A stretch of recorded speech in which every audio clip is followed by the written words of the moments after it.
जय श्री गणेश दोस्तों, कैसे हैं आप लोग। हमारी आज की कहानी है बदलाव। शशांक, तुमने बहू पर हाथ उठाया। क्या इसी दिन के लिए तुम्हें बड़ा किया, इतना पढ़ाया लिखाया कि तुम संस्कार ही भूल जाओ और अपने घर की लक्ष्मी का यूं अपमान करो। पलाश जी अपने बेटे को डांटते हुए बोले। पर पापा, वो बेवजह की बहस कर रही थी मुझसे। शशांक ने सफाई दी। कोई भी बात हो, पर घर की लक्ष्मी का अपमान बिल्कुल गलत है। तूने बहू पर नहीं, मेरे संस्कारों पर हाथ उठाया है। आज तक मुझे देखा था, कभी तेरी माँ से ऊंची आवाज में बात करते या हाथ उठाते। पलाश जी बोले। पर पापा, माँ ऐसी नहीं थी, वो आपकी हर बात मानती थी, तो आप क्यों उन पर हाथ उठाते। शशांक बोला। किसने कहा वो मेरी हर बात मानती थी। और क्यों कोई पत्नी पति की हर बात माने, क्या वो गुलाम है। पलाश जी बोले। पर पापा, शशांक बोला। पर वर कुछ नहीं, जा बहू से माफी मांग, अभी के अभी। पलाश जी बोले।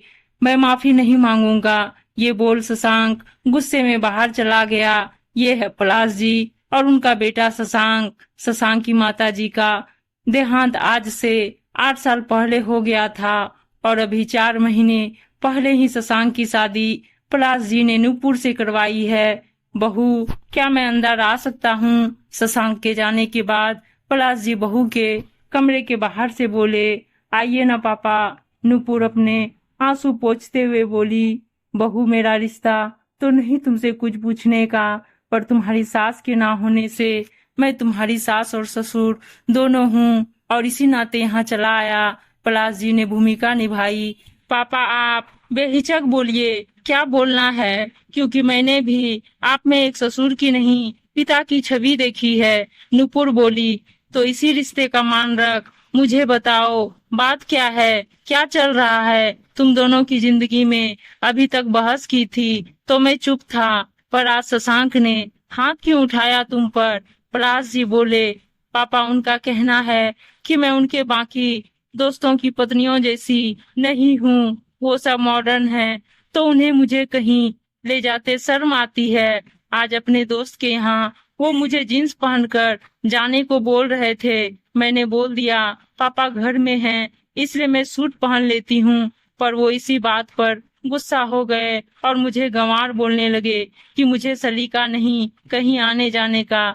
जब मैंने विरोध किया तो ये बोल नुपुर सिसक पड़ी। बेटा, क्या तुम्हें इन कपड़ों में आपत्ति है। पलाश जी ने सवाल किया।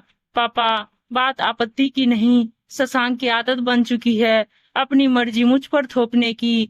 हमेशा जो मैं पहनती उसे बदलवाना ही होता इन्हें। नुपुर बोली। देखो बेटा, कभी कभी एक दूसरे की पसंद का ख्याल रखना गलत नहीं, पर जब एक जना हावी हो रिश्तों पर तो उसे बदला जाना चाहिए। पढ़ी लिखी हो तुम, पर क्या फायदा इसी शिक्षा का, इतने पढ़ने लिखने का, जो अपने लिए खड़ी ना हो सको। पलाश जी बोले। मैं समझ गई पापा आपकी बात, आप सच में एक पिता ही हैं। नूपुर आदर के साथ बोली। तभी वहाँ शशांक आया तो पलाश जी उठकर चले गए।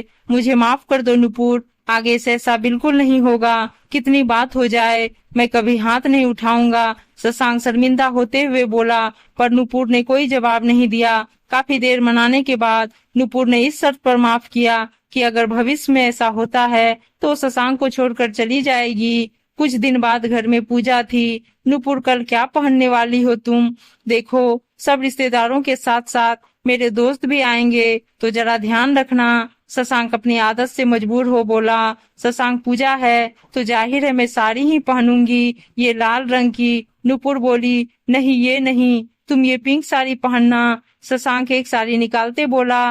परवर कुछ नहीं, तुम यही पहनोगी। शशांक बोला। अगले दिन तैयार होते वक्त शशांक ने हरे रंग का कुर्ता पहना। तभी नूपुर वहाँ बोली। ये क्या शशांक, मेरी बेइज्जती करवाओगे। मेरे पीहर वालों के सामने आप ये सुनहरी कुर्ता पहनो। क्यों, मेरे हरा कुर्ता पहनने से तुम्हारी क्या बेइज्जती होगी। मैं यही पहनूंगा। शशांक कुर्ता पहनते हुए बोला।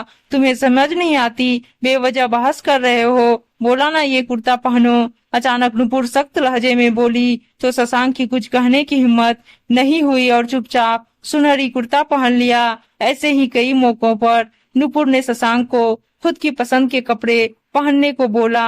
शशांक अब तंग आ चुका था। नुपुर, इंसान की मर्जी भी कुछ मायने रखती है कि नहीं? जब देखो तब तुम मेरे लिए खुद से फैसले लेती, बिना ये जाने मुझे ये पसंद है भी या नहीं। क्या पति पत्नी का रिश्ता खुद की आजादी छीन लेता है इसे? शशांक हार के एक दिन बोला, ये बात तो दोनों तरफ लागू होती है ना शशांक। जब मेरा फर्ज तुम्हारी पसंद को ऊपर रखना है तो तुम्हारा भी तो यही फर्ज है। तुम तो कुछ दिनों में परेशान हो गए और मैं तो ये सब कितने महीनों से झेल रही। क्या मेरा खुद का मन नहीं होता? नुपुर शशांक की आंखों में आंखें डाल बोली। शशांक को झटका सा लगा। मुझे माफ कर दो नुपुर, मैं आज के बाद अपनी पसंद नहीं थोपूंगा तुम पर। तुम्हारा जो मन हो वो करना। शशांक शर्मिंदा हो बोला।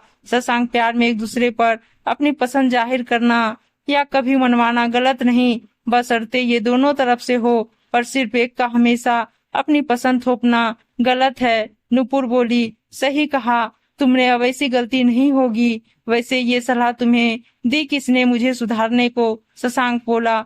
वहां से निकल कर जाते पलाश जी की तरफ जैसे ही नुपुर ने निगाह उठाई, वो सब समझ गया। पर हाँ, उसके बाद उसने अपने आप को बदल लिया। उसमें आए बदलाव को देख नुपुर खुश थी और अपने पिता तुल्य ससुर की शुक्रगुजार भी।